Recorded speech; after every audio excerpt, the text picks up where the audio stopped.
याद रखना आप ये बात। सर मस्जिदों पे तो खुदाई शुरू हो गई है, हमले किए जा रहे हैं, अगर गुरुद्वारे पे आ गया तो सिख समुदाय। देखिए एक छोटी सी बात याद रखिए, आज अगर ये मस्जिदों पे हो रहा है तो कहीं ना कहीं मुस्लिम संगठन की कमी है।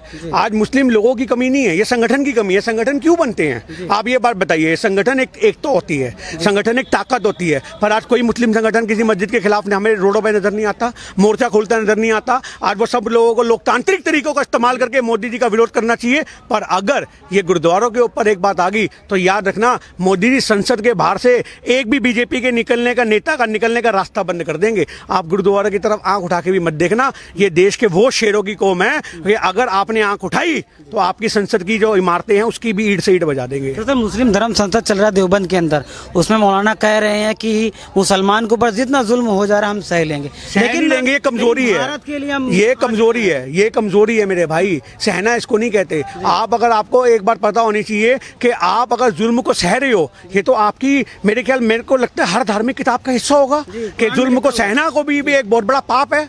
आज अगर आप जुल्म को बर्दाश्त करो तो ये भी एक बहुत बड़ा आपसे वो हो रहा है, जुल्म है। तो आज ये चीज समझने की जरूरत है कि मुस्लिम संगठन के जो बड़े बड़े लीडर हैं उनको ये डर है कि हमें भी जेल में डाल दिया जाएगा, और इसलिए वो लगातार लोगों से शांति बनाने की बात करते हैं। अरे हम कौन सा कह रहे हैं मुस्लिम संगठन तलवार निकालो, हम कौन सा कह रहे हैं बम निकालो। अरे सड़कों पर तो निकलो, झंडे तो उठाओ हिंदुस्तान के, जगह जगह तिरंगा यात्रा तो निकालो, अपनी एकता का परिचय तो दो।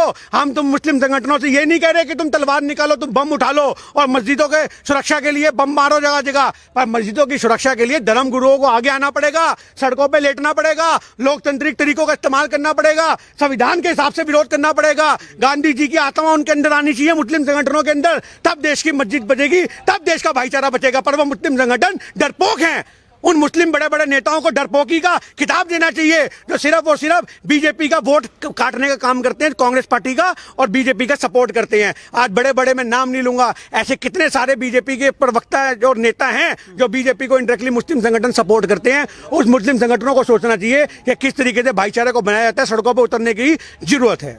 सर ये जो चल रहा है मस्जिद को लेकर, ये आखिर बंद कैसे होगा? ये बंद ऐसे होगा जब मुस्लिम संगठन और हर आम आदमी सड़कों पे उतरेगा। और ये सिर्फ मुसलमानों की बात नहीं है, ये सभी धर्मों के लोगों को। आज बहुत सारे, आपको पता होगा, हिंदुस्तान के अंदर अगर 135 करोड़ की आबादी है तो उसमें 20-50 करोड़ वो भी लोग हैं जो सेकुलर सोच रखते हैं। उन सेकुलर सोच वाले लोगों को आपको साथ लेना पड़ेगा।